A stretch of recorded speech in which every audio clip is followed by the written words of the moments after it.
ఈరోజు వీడియోలో మాదిగల గురించి మరిన్ని విషయాలు వివరంగా తెలుసుకుందాం. మాదిగలు అనే పదం తొలిసారిగా సికిందర్ లోథి ద్వారా బయటకొచ్చింది. ఇది 16వ శతాబ్దం నాటి మాట. ఆ సమయంలో ఆఫ్ఘనిస్తాన్ పాలకులు దేశాన్ని ఆక్రమించుకునేందుకు ప్రయత్నించిన దశ అది. ఆ సమయంలో పశ్చిమ బెంగాల్లో మాదిగ వంశానికి చెందిన రాజు ఆ ప్రాంతాన్ని పాలిస్తూ ఉండేవాడు. సూర్యవంశానికి చెందిన క్షత్రియ సామాజిక వర్గానికి చెందిన వారుగా గుర్తించేవాళ్ళు. గౌతమ బుద్ధుడు, చంద్రగుప్తుడు, అశోకుడు కూడా ఈ వంశానికి చెందినవారే. రాజా శవర్సేన్ పాలనా కాలంలో చర్మకారుల వంశం చాలా దేదీప్యమానంగా వెలుగుతూ ఉండేది. సంత్ రవిదాస్ కూడా ఈ వంశానికి చెందినవాడే. చిత్తోడు రాజవంశానికి చెందిన రాజా సాంగ, అతని భార్య జాలిరాణి సంత్ రవిదాస్ని చాలా భక్తి శ్రద్ధలతో కొలిచేవాళ్ళు. వారిద్దరూ సంత్ రవిదాస్ను చిత్తోడు రమ్మని కోరారు. చిత్తోడు రాజగురువుగా ఇక్కడ ఉండిపోమని అడిగారు. రవిదాస్ చిత్తోడు రాజు అభ్యర్థనను స్వీకరిస్తాడు. చిత్తోడు మహారాజుతో నివాసం ఉంటాడు. ఆ సమయంలో రవిదాస్ మాటలు, అతని రచనలు ప్రజలను ప్రభావితం చేశాయి. చాలామంది రవిదాస్ను తమ గురువుగా భావించడం మొదలుపెట్టారు. అదే సమయంలో మరోవైపు సికందర్ పాలన సాగుతోంది. సికిందర్కి రవిదాస్ విషయం తెలుస్తుంది. ప్రజలు ఇస్లాం మతం స్వీకరించకుండా ఎక్కడ రవిదాస్ మాటలకు ప్రభావితం అవుతారో అన్న భయం మొదలవుతుంది. దీంతో తన దర్బాల్ ముఖ్యుడైన ముల్లా సద్నా ఫకీర్కి కబురు పెట్టాడు. చిత్తోడు వెళ్లి రవిదాస్ను ఇస్లాం మతం స్వీకరించమని చెప్పమంటాడు. ముల్లా అక్కడికి వెళ్లి రవిదాస్ను ముస్లిం మతం స్వీకరించమని అడుగుతాడు. అప్పుడు రవిదాస్ తనని శాస్త్రాలతో ఓడిస్తే తాను ఇస్లాం మతం స్వీకరిస్తానని చెప్తాడు.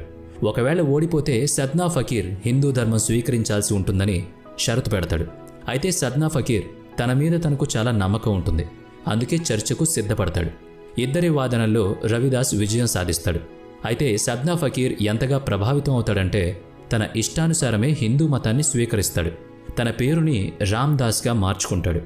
రవిదాస్, రామ్దాస్ హిందూ ధర్మాన్ని ప్రచారం చేయడంలో మునిగిపోతారు. రవిదాస్ సమాజంలోని అన్ని వర్గాలను సమానంగా చూపేవాడు. సమానంగా చూడాలని సందేశం ఇచ్చేవాడు. సద్నా ఫకీర్ రవిదాస్ మాటలతో ప్రభావితుడై హిందూ ధర్మాన్ని స్వీకరించాడని తెలిసి ఆశ్చర్యపోతారంతా. కోపంతో ఊగిపోతారు. రవిదాస్ని బందీగా పట్టుకుని రమ్మని ఆదేశిస్తారు. అతన్ని జైల్లో బంధిస్తారు. అతనికి చర్మంతో చెప్పులు కుట్టే పని అప్పగిస్తారు. సికిందర్ లోధి మరోవైపు హిందువుల మీద అఘాయిత్యాలు మరింత పెంచుకుంటూ పోయాడు. ఎక్కువ మందిని హిందూ మతంలోకి మారేలా ఒత్తిడి చేశాడు. రవిదాస్ను జైల్లో బంధించాక అనేక మంది క్షత్రియ రాజులు మాదిగలను హత్య చేశారు. వాళ్ళంతా ఢిల్లీని నలువైపుల నుంచి చుట్టుముట్టారు. సికిందర్ లోధికి వ్యతిరేకంగా సామాన్య ప్రజలు కూడా నిరసనలు వ్యక్తం చేయడం మొదలుపెట్టారు. ఈ ఘటనలన్నీ చూసి సంత్ రవిదాస్ని విడుదల చేస్తారు. 1520లో సంత్ రవిదాస్ మరణించాడు. తిరిగి సికిందర్ లోహి దురాఘాతాలు మళ్లీ మొదలయ్యాయి. మాదిగలు ఇస్లాం మతం స్వీకరించడానికి నిరాకరించారు. వాళ్ళందరినీ బందీ చేశాడు. వారిని చర్మంతో చెప్పులు, ఇతర వస్తువులు తయారు చేసే పని అప్పగించాడు. విదేశీ ఆక్రమణ కంటే ముందు భారత్లో చర్మంతో చెప్పులు చేయడం లేదు. చర్మాన్ని అపవిత్రంగా భావించేవాళ్ళు. ఆ తరువాత మాదిగలు చర్మంతో వస్తువులు తయారు చేస్తారని వారిని చాలా నీచంగా మాదిగలు అని పిలిచేవాళ్ళు. ఇస్లాం మతం స్వీకరించని కారణంగా క్షత్రియ వంశస్థులను చాలా ఘోరంగా అవమానించేవాళ్ళు. క్షత్రియులు ఎప్పుడూ తమ పనులు చిత్తశుద్ధితో నిర్వహించేవాళ్ళు. వారు ఇస్లాం మతం స్వీకరించలేదు. సికిందర్కి లొంగలేదు. జైల్లో ఉన్నప్పుడు వాళ్ళు చర్మంతో పనిచేసేవాళ్ళు. అలా అప్పటినుంచే వాళ్ళు మాదిగలుగా మారారు. ఈ సామాజిక వర్గ ప్రజలకు అందుకే విద్య విషయంలోనూ అభ్యంతరాలు మొదలయ్యాయి. రాబోయే తరాలకు తమ సామాజిక వర్గం గురించి తెలియకుండా ఉండేందుకు కుట్ర జరిగింది. చర్మంతో పనిచేయడం మొదలు పెట్టడంతో వారిని క్షత్రియుల నుంచి దూరం చేశారు.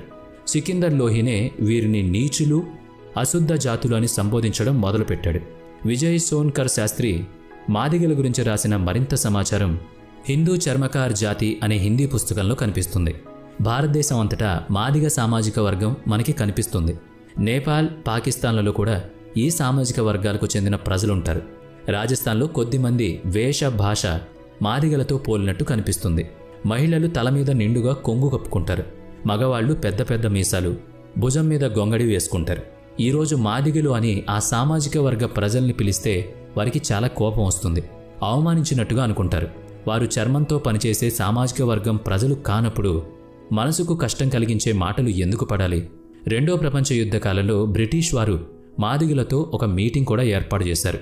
అక్కడే ఒక సైనిక దళాన్ని ఏర్పాటు చేశారు. ఇది మార్చి 1, 1919లో ఏర్పాటు చేయబడింది. కోహిమాతో జరిగిన దాడుల్లో ఈ సైన్యం గొప్ప భూమిక పోషించింది. అందుకుగాను ఈ రెజిమెంట్కి సన్మానం కూడా జరిగింది. ఆ తర్వాత ఆ రెజిమెంట్ను రద్దు చేశారు. అప్పుడప్పుడు ఈ రెజిమెంట్ కావాలని నినాదాలు చేస్తూ ఉంటారు. బాబాసాహెబ్ అంబేద్కర్ సమాజంలోని అన్ని వర్గాల వారిని సమానంగా చూడాలని చెప్పారు. చట్టపరిధిలోకి ఏమేమి వస్తాయో చెప్పారు. దళితులతో పాటు ఇతర వెనుకబడిన వర్గాల వారికి అంబేద్కర్ ఒక దైవం. చర్మకారుల వంశం ఆ రోజు ముస్లిం మతాన్ని స్వీకరించడానికి ఒప్పుకుంటే ఈరోజు ముస్లింల సంఖ్య అమితంగా పెరిగిపోయేది. కానీ వాళ్ళు అలా చేయలేదు. ఎప్పటికీ భారతీయులుగానే హిందువులుగానే ఉండాలని నిర్ణయించుకున్నారు. ఇక ముందైనా మాదిగలను తక్కువ దృష్టితో చూడడం మనమంతా